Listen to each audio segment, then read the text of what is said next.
it seems like a complete turnaround from the stance that Trump had to begin with, and Turkey potentially left rather confused. Well, the president is doing what states normally do. He goes one way, then shifts the other way to balance it. He's got political opposition in the United States to his initial move. That move stays intact. Now he levels some sanctions on steel, and that lessens the pressure on him. So there's nothing particularly extraordinary in this. Policy does not go in a straight line. It kind of moves around. George, one of the things that President Trump has been pretty consistent on is he does not like war or foreign entanglements. That's not to say he's pulled out of everything or that he hasn't had his own actions, but by and large, he seems to deviate from much of the consensus in D.C. about where troops should be. And so is there a coherence in the sense that, okay, we're going to pull out troops, but the message that we're going to send or our priorities in the region, we're just going to execute during using different means? Well, his argument during the campaign was that the 18 years of war, 17 years of war we've had failed. And continuing to have these wars with the expectation of a different outcome is definition of insanity. So he has consistently pulled back from using military force. He did that in Iran during the Persian Gulf crisis, did it after the Saudi crisis. He deploys force, but he hesitates to use it because he doesn't want to be dragged in. So there's a tremendous amount of consistency. At the same time, he's made it clear that in extreme cases he may well use it, but it's not going to be the first response that he has. He's also made it clear that it's the idea that an ally at one point is always an ally. He shifted away from that. You heard that a little bit during the NATO talks, but now in the case of the Kurds, he's saying, look, it's a different situation. We have interests with Turkey, and we're going to follow them. Well, Turkey is, an important country, and it is interesting to see how Russia, Iran, a lot of other countries in that region now seem to be kind of staking their claim, I guess, to either side of this fight. And I'm wondering, how do you think this is going to shake out with regards to the alignment of these various countries and who's going to be on whose side? Well, Turkey is hostile to Syria. So if various sides move to Syria, they're hostile to Turkey.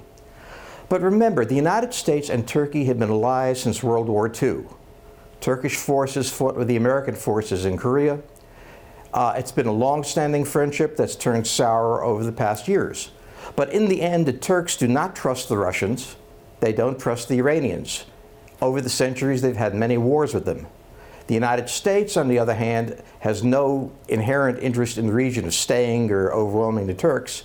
So they're going to pull back to the United States over the coming years, and the United States is going to go back to what is an alliance. We're talking about betraying allies. Everybody forgets that Turkey is an ally of the United States, a member of NATO, and that it had a real threat, it felt, along its border. So do we owe our obligation to the Kurds? Do we owe the obligation to the Turks? And the answer is depends on the circumstance we're in. George, how much do previous thinkings about alliances still work in the here and now? And, the fact that Trump has been willing to tear up several pre-made agreements to embroil with allies in various trade arguments, whether it be Europe, whether it be the UK and the like. So what do you make of the current stance that we have? And can it be felt that you always go back to age-old alliances in the long term? Well, the alliance structure we see in the world today originated out of World War II. That's a long time ago. The realities have changed.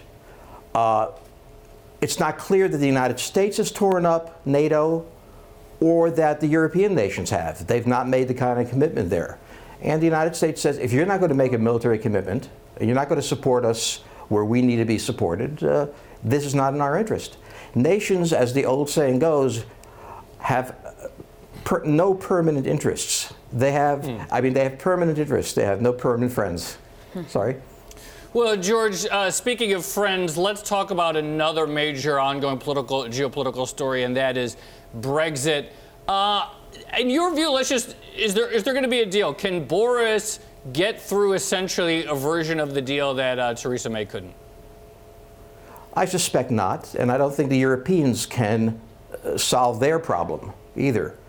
So the European problem is this. We saw stories in newspapers about German companies who are going to have serious problems not being able to export to the UK. Right.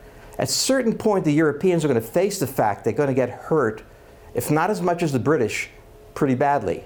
The problem is you have British politics frozen and the EU bureaucracy frozen, and nobody knows how to face the fact that, look, we got to make a deal here.